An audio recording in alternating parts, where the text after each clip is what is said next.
This channel does not promote any violent, harmful, or illegal activities. All content provided by this channel is meant for an educational purpose only.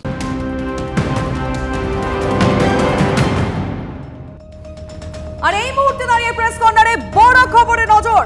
হাওড়ায় rail দুর্ঘটনা। এই মুহূর্তে বড় খবর, down Tirupati এক্সপ্রেসে ধাক্কা আরেকটি ট্রেনের। হাওড়ার পদ্মপুকুরে লাইনচ্যুত হয়েছে দুটি ট্রেন। সেই ছবি, এক্সক্লুসিভ ছবি টিভি9 বাংলার পর্দায় দেখছেন দর্শকরা। আমাদের প্রতিনিধি সুব্রত এই মুহূর্তে আমাদের সঙ্গে রয়েছে। সুব্রত, কি ঘটেছে এবং এখন কি পরিস্থিতি? একেবারে দেখো, দক্ষিণ পূর্ব রেলের পদ্মপুকুর স্টেশনের কাছে লাইনচ্যুত হয়েছে দুটি ট্রেনের তিনটি বগি। রেল সূত্রে যেটা জানা যাচ্ছে, পদ্মপুকুর রেল ইয়ার্ডের কাছে খালি একটি ট্রেন যাচ্ছিল, যেটি হচ্ছে ডাউন তিরুপতি এক্সপ্রেস, এবং সেটি রেল ইয়ার্ড হয়ে শালিমার যাচ্ছিল।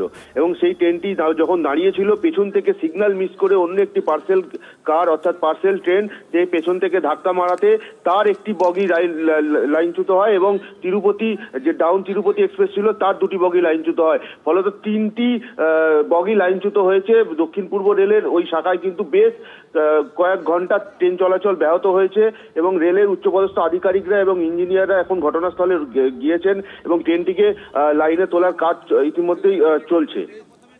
সুব্রত, ট্রেনের মধ্যে কি কেউ ছিলেন? দেখো, একেবারেই ট্রেন দুটি ট্রেনই কিন্তু খালি ট্রেন ছিল, এবং দুটি ট্রেনই রেল ইয়ার্ডে যাচ্ছিল। ভাগ্যক্রমে রেলের মধ্যে কেউ ছিল না, বড় কোনো দুর্ঘটনা ঘটেনি। ফলে খালি ট্রেন দুটোই কিন্তু লাইনচ্যুত হয়েছে তিনটি বগি। এখন কি পরিস্থিতি, মানে রেল পরিষেবা স্বাভাবিক হতে কি সময় লাগবে? দেখো, এখনো পর্যন্ত রেলের উচ্চপদস্থ আধিকারিকরা এবং দক্ষিণ পূর্ব রেলের বিভিন্ন ইঞ্জিনিয়াররা তারা কিন্তু ঘটনাস্থলে রয়েছে। হাইড্রোলিক ক্রেন আনা হয়েছে এবং সেগুলো দিয়ে ট্রেনটিকে আবার লাইনে তুলে রেল ইয়ার্ডে পাঠানোর কাজ ইতিমধ্যেই চলছে। কতক্ষণ সময় লাগতে পারে আনুমানিক, কিছু বলছেন রেলকর্মীরা? দেখো, আমরা রেল আধিকারিকদের সঙ্গে কথা বলে যেটা জানতে পারলাম যে এখনো বেশ কিছুক্ষণ সময় লাগবে, যার ফলে ট্রেন চলাচল এখনো ব্যাহত রয়েছে। পরবর্তীকালে বেশ কিছুক্ষণ সময়ের পর কিন্তু ট্রেন চলাচল স্বাভাবিক হবে, এমনটাই কিন্তু রেল সূত্রে জানা গিয়েছে।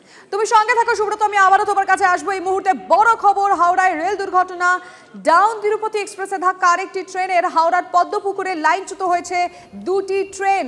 রেল ইয়ার্ডের দিকে যাওয়ার সময়, মানে যেটা সত্যিকারে এই মুহূর্তে দাঁড়িয়ে আমাদের কাছে এতটাই একটার পর একটা রেল দুর্ঘটনা হয়েছে, যেটা চিন্তার বিষয় ছিল যে ট্রেনের ভিতরে কেউ ছিল কিনা। দুটো ট্রেনই কিন্তু ফাঁকা ছিল, তাই কোনো বড় দুর্ঘটনা ঘটেনি। রেল ইয়ার্ডের দিকে যাওয়ার সময় প্রথমে লাইনচ্যুত হয় ডাউন তিরুপতি এক্সপ্রেসের কয়েকটি কামরা। পিছনেই আসছিল একটি পার্সেল কার, সেটিও তিরুপতি এক্সপ্রেসের পিছন থেকে ধাক্কা মারে দুটি ট্রেন লাইনচ্যুত হয়েছে। এবং আবারও বলছি, বারবার করে, যেটা স্বস্তির খবর, এই দুটি ট্রেনের ভিতরে কেউ না থাকার ফলে কোনো বড় দুর্ঘটনা ঘটেনি। কিন্তু এখনো রেল পরিষেবা স্বাভাবিক হতে কিছুটা সময় লাগবে। লাইনচ্যুত যে দুটি ট্রেন হয়েছে সেই দুটিকে মানে একদম সরিয়ে নিয়ে যাওয়ার চেষ্টা ইতিমধ্যে রেলের তরফ থেকে শুরু হয়েছে।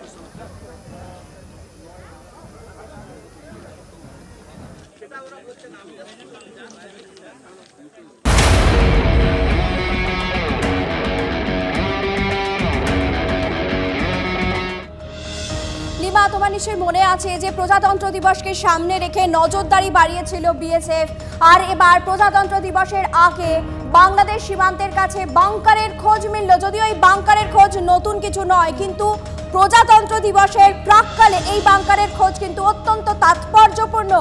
সকাল থেকে ঘটনাস্থলে বিএসএফ আধিকারিকদের সঙ্গে ঘটনাস্থলে আসে ন্যাশনাল নার্কোটিক্স কন্ট্রোল ব্যুরো।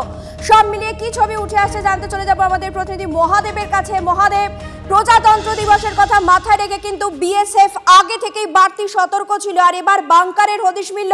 কি ছবি উঠে আসছে?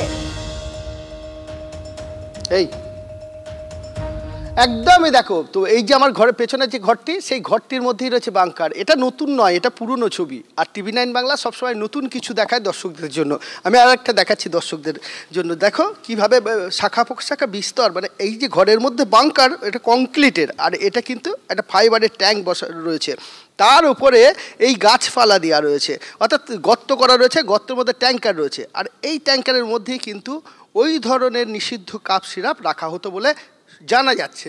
তুমি দেখো তার উপরে একটা গাছের পাতা রয়েছে, এই যে খেজুর গাছ, খেজুর গাছের পাতা কেটে এখানে ঢাকা দিয়ে দেওয়া হয়েছে যাতে সীমান্তরক্ষী বাহিনী তারা এসে দেখতে না পান, বুঝতে না পারেন, বা পুলিশ এসে বুঝতে না পারেন। যদিও পুলিশের দেখা পাওয়া যায়নি সেইভাবে, গতকালকে একবার পুলিশের লক্ষ্য করা গেছিলো, তারপর থেকে সেইভাবে আর পুলিশকে কিন্তু আসতে দেখা যায়নি। এই যে ঘর তুমি দেখছো, আর সেই ঘরেই কিন্তু আজকে বিএসএফের আধিকারিক তারা যেমন আসেন, সঙ্গে আসেন এনসিবি অর্থাৎ ন্যাশনাল কন্ট্রোল ব্যুরো, তারা এসছিলেন আজকে। এসে তারা কিন্তু মাপ নিয়ে যান। যে ট্যাঙ্কার রয়েছে সেই ট্যাঙ্কার আমি একটু দেখাবার চেষ্টা করব। এই ট্যাঙ্কারটির ফিতে দিয়ে তারা মাপেন এবং পুরো ঘরটা তারা ফিতে দিয়ে মাপেন। তারা নিচেই নেমে তার ভেতরে কতটা জায়গা রয়েছে, চওড়া কতটা, উচ্চতা কতটা, লম্বা কতটা, সমস্ত ফিতে দিয়ে মেপে তারপর তারা ওপরে ঢাকা মাপেন। এবং এই যে পুরো ঘরটা রয়েছে সেই ঘরের মেঝে থেকে শুরু করে ঘরের উচ্চতা এবং ঘরের মধ্যে কী কী জিনিস রয়েছে সমস্ত কিছু তারা কিন্তু লক্ষ্য করেন এবং দেখেন।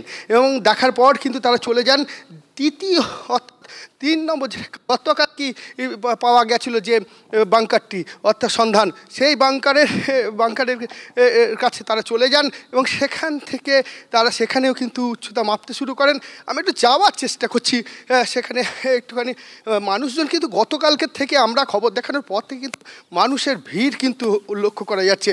উদ্বেগ মানুষ কিছু আসছেন, তারা দেখছেন, তারা দেখে যাচ্ছেন তাদের এলাকায় এই ধরনের বাংকার। তারা হয়তো অনেকে বুঝতে পারছেন না বা জানতে চাইছেন এই ধরনের বাংকার এলাকায়। একটা বিষয় জানতে চাইবো, তুমি একটা টিনের চালা ঘর দেখাচ্ছিলে, জমিটি নিশ্চয়ই কারুর, তাকে কি চিহ্নিত করা গেছে? একদমই চিহ্নিত করা গেছে, কিন্তু দেখো বিষয়টি তো অভিযোগ দায়ী করেছে বিএসএফ এনসিবির কাছে, অর্থাৎ তারা তদন্ত শুরু করেছে এবং তাদের সন্ধান চালানো হচ্ছে। আমি আরেকবার দেখাবার চেষ্টা করব যেটা এনসিবির প্রতিনিধি আধিকারিকরা এসেছিলেন এবং এসে তারা কিন্তু এই যে বাংকার, সেই বাংকারের কতটা উচ্চতা, বাংকারের কতটা চওড়া, সমস্ত কিছু তারা কিন্তু মেপে যান এবং এখানেও তারা আসেন এবং এখানে ফিতে দিয়ে তারা প্রত্যেকটা মাপ নিয়ে যান এবং তারা তদন্ত শুরু করেন। এখানে অভিযোগ দায়ী করা হয়েছে এবং এই যে জমির মালিক, সেই মালিকের সন্ধান চালানো হচ্ছে। যদিও এখনও পর্যন্ত সেই মালিকের সন্ধান মেলেনি, তবে তদন্ত শুরু হয়েছে এবং দফায় দফায় বিএসএফের আধিকারিকরা ঘটনাস্থলে আসছেন এবং তদন্ত করছেন।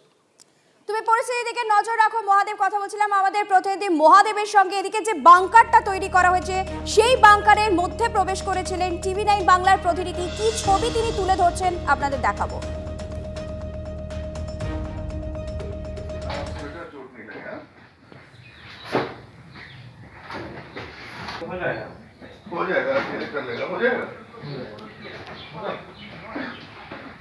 কিন্তু উপস্থিত রয়েছে এবং যেই ঘরের মধ্যে গতকাল যে 4টি বাংকার উদ্ধার হয়েছে এবং সেই বাংকার থেকে যে ফেন্সিডিল উদ্ধার হয়েছে সমস্তটাই অভিযোগ দায় করা হয়েছে দিল্লির এনসিবির কাছে এবং বিএসএফের পক্ষ থেকে এনসিবির কাছে এই অভিযোগ দায় করার পর এনসিবির প্রতিনিধিরা এবং বিএসএফের আধিকারিক যারা রয়েছেন তারা ঘটনাস্থলে আসেন।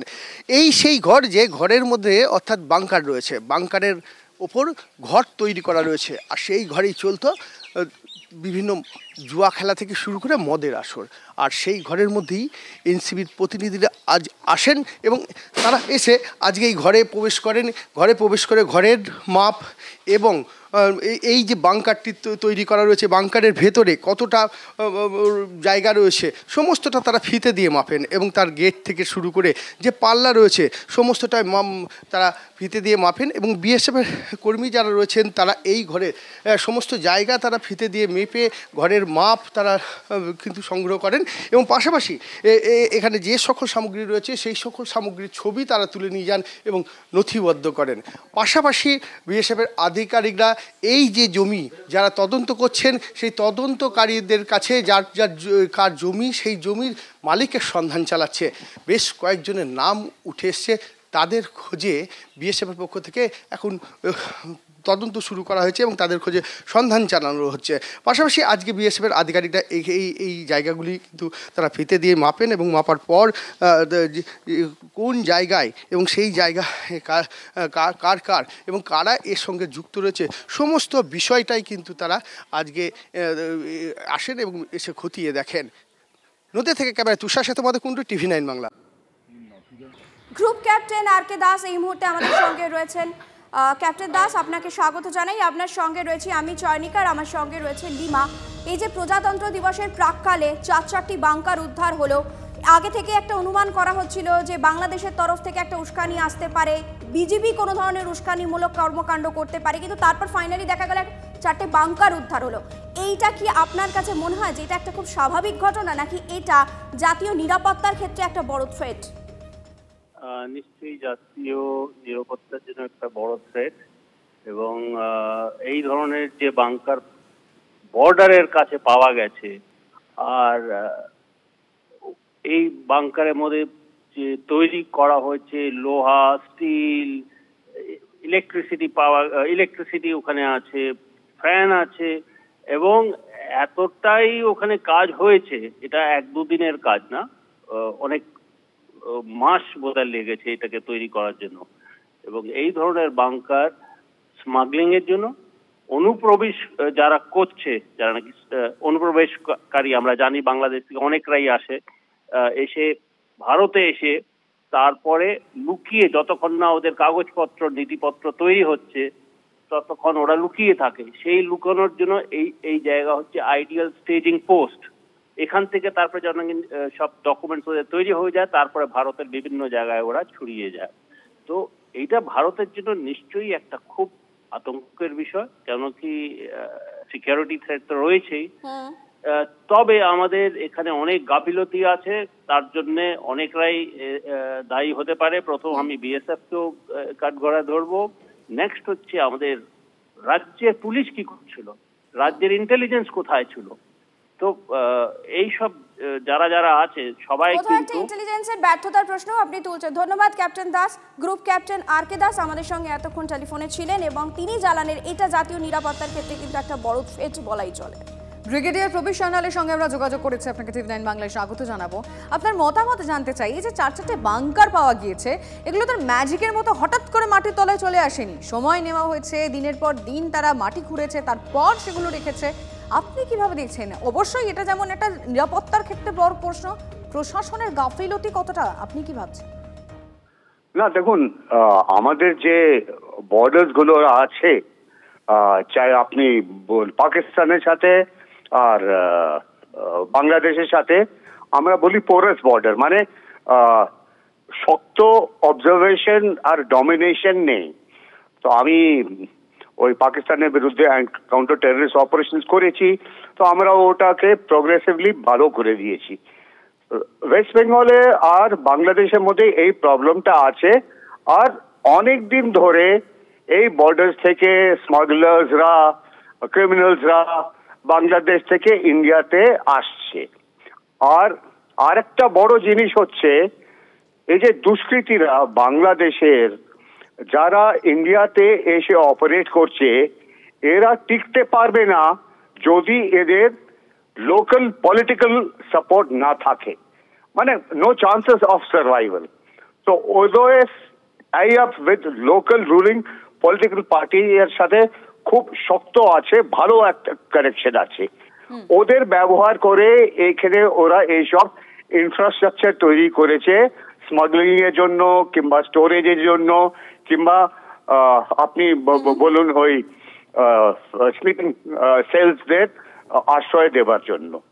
এখন ইন্ডিয়া আস্তে আস্তে একটু শক্ত হয়ে যাচ্ছে, আর এরা ইনভেস্টিগেশন করতে আরম্ভ করছে, যার জন্য এটা আমরা ধরতে পেরেছি। আর তারপরে দেখি শুধু ইন্ডিয়া বাংলাদেশের ইস্যু নয়, এটা হয়তো ত্রিপুরা, আসাম আর অন্য স্টেটস এরও হচ্ছে। তো এইসব ইন্টেলিজেন্স বেশ বুঝতে পারছি, আপনার বক্তব্য আমাদের কাছে পরিষ্কার। অনেক ধন্যবাদ ব্রিগেডিয়ার প্রবীর সান্যাল।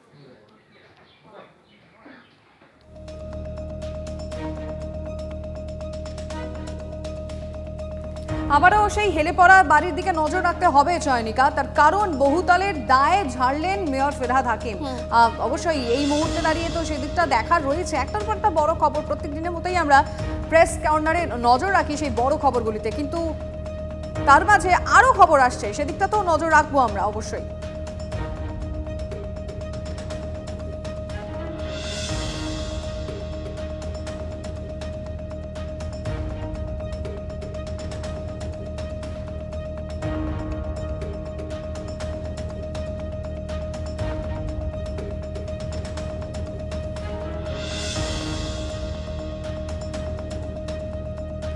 মালদার সুখদেবপুর সীমান্তে অব্যাহত টেনশন। গ্রামবাসীদের অভিযোগ, ওপার থেকে রীতিমতো মাইকে প্রচার করে সীমান্তে লাগাতার প্ররোচনা দিচ্ছে বর্ডার গার্ড বাংলাদেশ। বিজেপির উস্কানিতেই বাংলাদেশ সীমান্তে জমায়েত হচ্ছেন ওপারের বহু মানুষ, বিশেষ করে রোহিঙ্গারা। জমায়েতকারীদের হাতে অস্ত্র, বাংলাদেশের দিক থেকে দেওয়া হচ্ছে ভারত বিরোধী স্লোগান। এবারে কৃষকদের ফসল লুট করা হচ্ছে। উত্তেজনার আবহে সীমান্তের কাছে শুভেন্দু অধিকারীর তিরঙ্গা যাত্রা। অস্ত্র নিয়ে এসে বর্ডারে এসে জমায়েত হচ্ছে, আর ওদের মসজিদে বলে দিচ্ছে যে এখানে কোনো ঝামেলা হয়েছে, তোমরা সব অস্ত্র নিয়ে তোমরা সবাই চলে আসো বর্ডারে, মানে বিএসএফদের মধ্যে অ্যাটাক করবে বা আমাদের যে ফসল আছে ইন্ডিয়ার সেসব যেন ক্ষয়ক্ষতি করার জন্য আরও চলে আসছে ওরা। বিএসএফ হামলা করছে, এটা আমরা চক্ষুষ দেখতে পাচ্ছি এবং মসজিদে মাইকে বলছে, সেটা কিন্তু আমরা শুনতে পাচ্ছি। কারণটা হচ্ছে বাংলাদেশ থেকে সুখদেবপুর থেকে ডিফারেন্সটা খুবই অল্প, তার কারণে আমরা শুনতে পাই এইসব। আর ওই জন্যই এই রোহিঙ্গা ঢুকাবার জন্যই একমাত্র ওদের উদ্দেশ্য, তার কাটা হয়ে গেলে রোহিঙ্গা ঢুকতে পারবে না, তার কারণেই তার বাধা দিচ্ছে। আমাদের রিপোর্টার সুব্রতোষ এই মুহূর্তে আমাদের সঙ্গে রয়েছেন, কথা বলবো। সুব্রতোষ, বিএসএফ এর সঙ্গে বিজিবির একটার পর একটা মিটিং হয়েছে, মধ্যস্থতা হয়েছে, আমরা সিদ্ধান্তের কথাগুলোও জানিয়েছি, কিন্তু বিজেপি কি সেই মিটিংগুলো ভুলে যাচ্ছে? যে নির্দেশগুলো দেওয়া হচ্ছে, যে সিদ্ধান্তগুলো নেওয়া হচ্ছে, তারা কি সেগুলো ভুলে যাচ্ছেন মিটিং শেষ হতেই?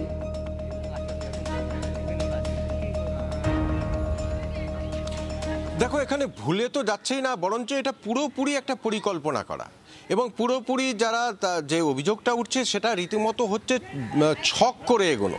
কারণ এখানে এই সুখদেবপুরে যেখানে দাঁড়িয়ে আছি, এই যে তোমাকে দেখাচ্ছে যে সামনে এই জায়গাটা, এই পোর্শনটা হচ্ছে কাঁটাতার, তার পাশে ওখানে কালভার্ট রয়েছে, কালভার্টটার নিচের ওপারেই কিন্তু বাংলাদেশ রয়েছে, যদিও 150 গজ ছেড়ে। সেই 150 গজের মধ্যে যে জমি এপারের মানে ভারতীয়দের যে জমি, সেই জমিতে লুটপাট চলছে। লুটপাট তো চলছেই, শুধু তাই নয়, যেটা সবথেকে ভয়ের, আশঙ্কার, উদ্বেগের, সেটা হচ্ছে যে অভিযোগ সুখদেবপুরের বাসিন্দাদের, তারা কিন্তু ওপার থেকে মসজিদে ঘোষণা করে দেওয়া হচ্ছে গত কয়েকদিন থেকে, এবং তাদেরকে বলা হচ্ছে যে এলাকার মানে বাংলাদেশিরা সেখানে যাতে জমায়েত হয় এবং অস্ত্র নিয়ে জমায়েত হয়। শুধু তাই নয়, অভিযোগ যে সেখানকার উগ্র মৌলবাদী বিভিন্ন সংগঠনের যারা সদস্য, তাদেরকে এপারে ঢুকিয়ে দেওয়া, জঙ্গিদের ঢুকিয়ে দেওয়া, এবং বিশেষ করে রোহিঙ্গাদের একটা জমায়েত হচ্ছে বলে এপারের সুখদেবপুরের মানুষরা অভিযোগ করছেন। কি ঘটনা কি হচ্ছে এখানে? হ্যাঁ, এখানে কিছুদিন ধরেই দেখছি বাংলাদেশের লোক সব জমায়েত হচ্ছে, আর জোর করে এদিকে লোক ঢুকাচ্ছে, সব রোহিঙ্গারাকে ঢুকিয়ে দিচ্ছে। ওখানে কোথায় হচ্ছে? মসজিদে ঘোষণা? হ্যাঁ, মসজিদে ওরা ঘোষণা করে দিচ্ছে। মানে এটা প্রমাণ হয়ে গেল সুব্রতোষ, মুখে তারা শান্তির বার্তা দিলেও কাজে তাদের শুধুই অশান্তি দেখা যাচ্ছে। নজর থাকবে আমাদের সীমান্তে। দেখো লিবা, শহর কলকাতার বুকে কিন্তু একের পর এক পথ দুর্ঘটনার খবর আমরা পাচ্ছি এবং আমাদের দর্শক বন্ধুদের দিচ্ছি। একের পর এক খবর আপনাদের সামনে আমরা তুলে ধরেছি। আর এবার বেপরোয়া গতির বলি আরও এক। বিটি রোডে খবর পাওয়া যাচ্ছে, বিটি রোডে এক চিকিৎসক, তার গাড়ির ধাক্কায় ভ্যান চালকের মৃত্যু হয়েছে। শ্যামবাজার থেকে সিঁথির মোড়ে যাওয়ার সময় গাড়ির ধাক্কায় মৃত্যু হয় ভ্যান চালকের। ভ্যানে ধাক্কা মারার পর পালিয়ে যাওয়ার চেষ্টা করা হয়, পালানোর সময় দাঁড়িয়ে থাকা গাড়িতেও ধাক্কা, গাড়ি ছেড়ে পালিয়ে যান চিকিৎসক, পরে গ্রেফতার করা হয় ওই চিকিৎসককে। আপনারা ঘটনাস্থলে ছবি এই মুহূর্তে দেখতে পাচ্ছেন। ফের শহরে বেপরোয়া গতির বলি, বিটি রোডে হিট অ্যান্ড রান, চিকিৎসকের গাড়ির ধাক্কায় মৃত্যু হলো ভ্যান চালকের। গাড়িটা এখানে ছিল ডাক্তারের গাড়ি, শুনলাম আরজি কলের ডাক্তার ছিল। ডাক্তারের গাড়িতে কিসে ধাক্কা মারে? ভ্যানে? হ্যাঁ, ভ্যানে মেরে। আর সাইড দিয়ে আরেকটা গাড়ি যাচ্ছিল, ব্রেকডাউন, ও মনে ওকে চেপে দিয়েছে, ও এটা সামলাতে পারেনি, আর গাড়ি ছিল প্রচুর স্পিড। গাড়িটা কি খুব জোরে ছিল? গাড়িতে বিটি রোডে স্পিড থাকবেই, যখন বিটি রোড আছে, সিঙ্গেল খোলা আছে, ওই স্পিডে যাবে। মানে ওনার কেউ ভুল আছে, যে মানে ও একটা গাড়ি বার হচ্ছে, তাকে আমাকে কাটিয়ে যেতে হবে বা স্পিডটা কম করতে হবে, সে দেখিনি। মানে স্পিডে রানিংয়ে বেরিয়ে গিয়ে, মানে সামনে একটা গাড়ি দাঁড়িয়েছিল, দুটো গাড়ির মধ্যেই এটা সামনে জাম হয়ে গেল, আর পেছন থেকে মারলো। দুর্ঘটনার পর অভিযুক্ত গাড়ির চালক সে গাড়ি এই এলাকাতে রেখেই এলাকা ছেড়ে চলে যাওয়ার চেষ্টা করেন এবং পরবর্তীতে রাত 9টা নাগাদ পুলিশ অভিযুক্ত গাড়ির চালক তাকে গ্রেপ্তার করেছে এবং ঘটনা তদন্ত শুরু হয়েছে। প্রাথমিকভাবে অভিযুক্ত গাড়ির চালক তিনি যেটা পুলিশকে জিজ্ঞাসাবাদে জানিয়েছেন যে আচমকাই তার চোখ লেগে গিয়েছিল এবং সেই জায়গা থেকে সে নিয়ন্ত্রণ হারিয়ে ধাক্কা মারে। তবে কিভাবে এই দুর্ঘটনা ঘটলো তা ইতিমধ্যেই খতিয়ে দেখার কাজ শুরু করেছেন তদন্তকারীরা এবং এই বিটি রোড যে জায়গাতে দুর্ঘটনা ঘটেছে তার আশপাশে যে সমস্ত রাস্তার সিসি ক্যামেরা রয়েছে সেগুলোও কিন্তু খতিয়ে দেখা হচ্ছে। কারণ ইতিমধ্যেই একটা অভিযোগ যেটা সামনে উঠে আসছে যে খুব বেপরোয়া গতিতে ওই গাড়িটি সামনের দিকে এগিয়ে যাচ্ছিল, অর্থাৎ বেপরোয়া গতির কারণে এই দুর্ঘটনা নাকি সত্যিই নিয়ন্ত্রণ হারিয়ে দুর্ঘটনা ঘটেছে সেটা কিন্তু যাচাই করার কাজ চালাচ্ছেন তদন্তকারী আধিকারিকরা। তবে অভিযুক্ত গাড়ির চালক তিনি পেশায় একজন চিকিৎসক, এমনটাই কিন্তু স্থানীয় সূত্রে জানা যাচ্ছে। তাকে ইতিমধ্যেই গ্রেপ্তার করেছে কলকাতা পুলিশের গোয়েন্দা শাখার আধিকারিকরা। ক্যামেরায় রজত শিকদারের সঙ্গে সুপ্রিয় গুহ, TV9 বাংলা।